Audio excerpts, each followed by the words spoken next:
The Knell at the Wedding. A young New Yorker had laid such siege to the heart of a certain belle, and this was back in the Knickerbocker days when people married for love, that everybody said the banns were as good as published. But everybody did not know, for one fine morning my lady went to church with another gentleman, not her father, though old enough to be. And when the two came out, they were man and wife. The elderly man was rich, and after the first paroxysms of rage and disappointment had passed, the lover withdrew from the world and devoted himself to study. Nor when he learned that she had become a widow, with comfortable belongings derived from the estate of the late lamented, did he renew any acquaintance with her.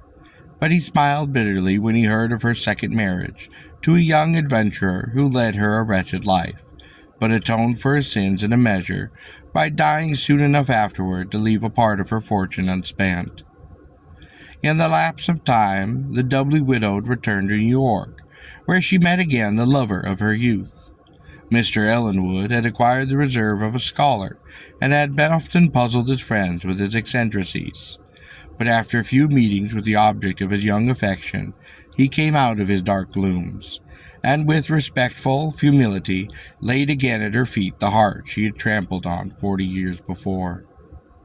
Though both of them were well on in life, the news of the engagement made little of a sensation.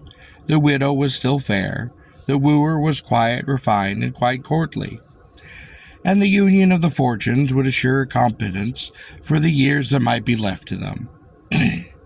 The Church of St. Paul on Broadway was appointed for the wedding, and it was a whim of the groom that his bride should meet him there.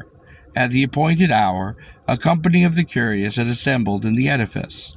A rattle of wheels was heard, and a bevy of bridesmaids and friends, in hoop, patch, velvet, silk, powder, and swords and buckles, walked down the aisle. But just as the bride had come within the door, out of the sunlight that streamed so brightly on the mounded turf and tombstones of the churchyard, the bell in the steeple gave a single boom. The bride walked to the altar, and as she took her place before it, another clang resounded from the belfry. The bridegroom was not there. Again and again the brazen throat and iron tongue sent out a doleful knell, and faces then grew pale and anxious, for the meaning of it could not be guessed. With eyes fixed upon the marble tomb of her first husband, the woman tremblingly awaited the solution of the mystery, and until the door was darkened by something that made her catch her breath. A funeral. The organ began a solemn dirge as a black-cloaked cortege came through the aisle, and it was with amazement that the bride discovered it to be formed of her oldest of friends, bent, withered, parried, men and women as in mockery, while behind, with white face, gleaming eyes, and disordered hair and halting step, came the bridegroom in his shroud. "Come," he said, "let us be married. The coffins are ready, then. Home to the tomb." "Cruel," murmured the woman. "Now heaven judge which of us has been cruel. 40 years ago you took away my faith, destroyed my hopes, and gave to others your youth and your beauty. Our lives have nearly run their course, as I am come to wed you as with funeral rites." Then, in a softer manner, he took her hand and said, "All is forgiven. If we cannot live together, we will at least be wedded in death.